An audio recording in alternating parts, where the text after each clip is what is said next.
जय हिंद दोस्तों, वंदे मातरम, जय जवान जय किसान। मैं सैनिक जीवन चैनल में आप सभी का हार्दिक अभिनंदन और स्वागत करता हूं।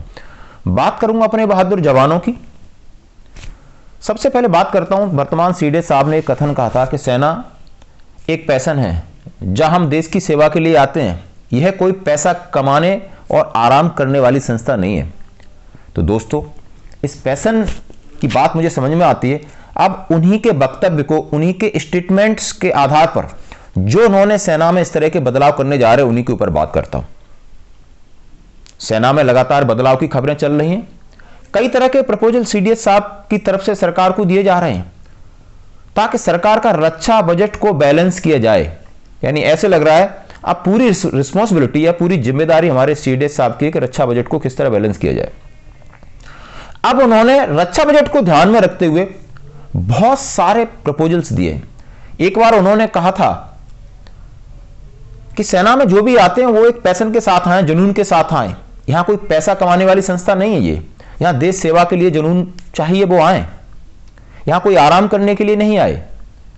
बहुत अच्छी बात है। यानी यहां तो प्राणों का बलिदान दिया जाता है। बिल्कुल ठीक कहा सर आपने। आपके जुनून और जज्बे और देश के लिए समर्पण भाव को हम सैल्यूट करते हैं। लेकिन साहब, यह जज्बा ऐसा होता है जिसके लिए पूरा तन और मन स्वस्थ चाहिए। एक पैशन होता है एक स्पोर्ट्समैन की तरह, कि एक स्पोर्ट्स पर्सन होता है, उसका कैरियर 8 से 10 साल तक रहता है, तब तक अपने शरीर को चुस्त दुरुस्त और फिट रख सकता है। इसी तरह सेना में एक जवान है ना, वो 15 साल से ज्यादा अपने आप को फिट नहीं रख पाएगा सर।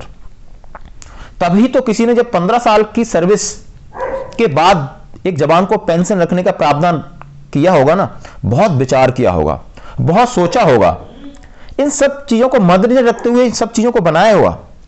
लेकिन जब आप जानते हो कि जवान कितनी कठिन परिस्थितियों में रहता है, उसको 15 साल सर्विस करना भी बहुत मुश्किल लगता है सर।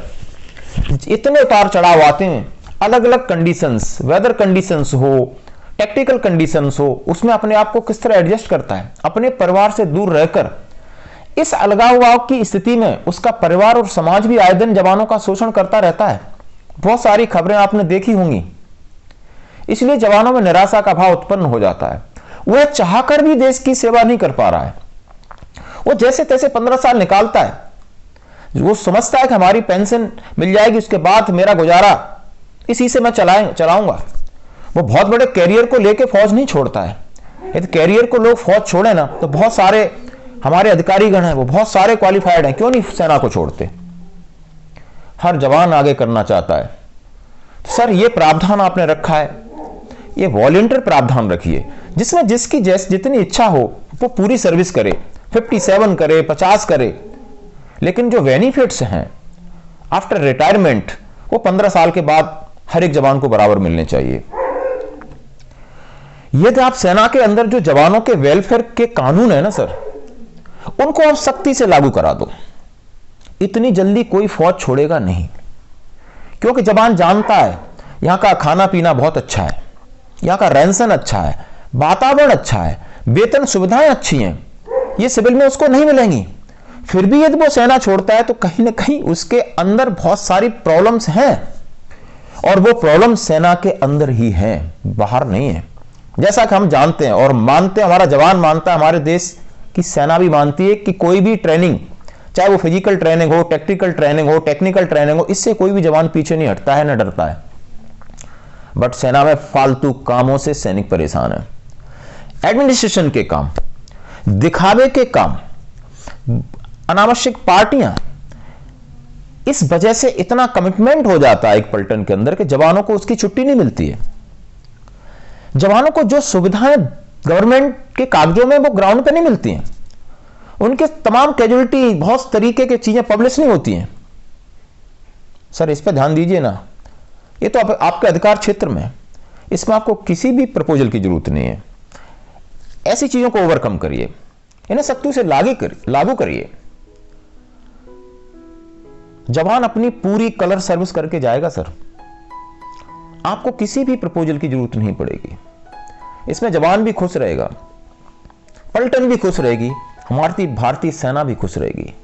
जितना हम मन से प्राइड करते हैं, जितना हम दिल से प्राइड करते हैं, जुनून जितना हमारे मन के अंदर है, जितना हमारे तन के अंदर है ना सर, पूरे देश को इस पर गर्व होगा। हमारा जवान मुस्कुराएगा तो हमारी पूरी सेना मुस्कुराएगी।